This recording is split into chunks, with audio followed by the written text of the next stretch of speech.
আসসালামু আলাইকুম। আপনারা দেখছেন আলোর বাংলাদেশ নিউজ। খবর পড়ছি আমি সাদিকুর রহমান। নাসিরনগরে ইসকন নিষিদ্ধ করার দাবিতে হেফাজতে ইসলামের মানববন্ধন। নিহারেন্দু চক্রবর্তী, নাসিরনগর, ব্রাহ্মণবাড়িয়া থেকে। সোমবার ২ ডিসেম্বর সকাল ১১ ঘটিকায় চট্টগ্রামের আইনজীবী সাইফুল ইসলাম আলিফকে হত্যা ও মসজিদে হামলার প্রতিবাদে ব্রাহ্মণবাড়িয়ার নাসিরনগরে মানববন্ধন, প্রতিবাদ সমাবেশ ও বিক্ষোভ অনুষ্ঠিত হয়েছে। এ সময় ইসকনের সব কার্যক্রম নিষিদ্ধ করার দাবি করেন বক্তারা।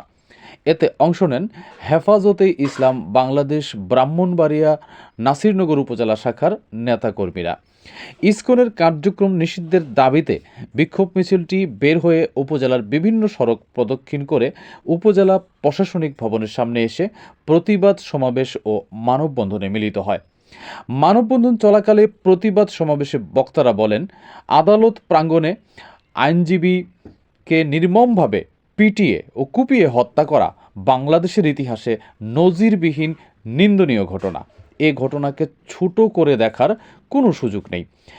একটি গোষ্ঠী বাংলাদেশকে অস্থিতিশীল করে তুলতে সনাতনীদের উস্কানি দিচ্ছে।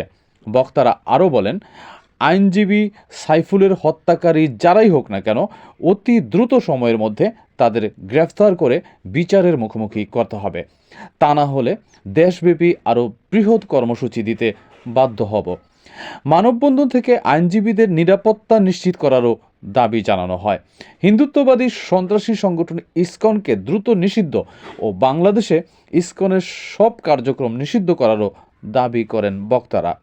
সমাবেশে উলামা পরিষদের সভাপতি মাওলানা শামসুদ্দিন সাহেবের সভাপতিত্বে বক্তব্য প্রদান করেন বাংলাদেশ হেফাজতে ইসলাম নাসিরনগর উপজেলা শাখার আহ্বায়ক ও ইমাম পরিষদের সভাপতি মাওলানা মুখলেসুর রহমান, মাওলানা গিয়াসউদ্দিন, চাতলপাড় উলামা পরিষদের সভাপতি কামরুজ্জামান তোরাব আলী প্রমুখ।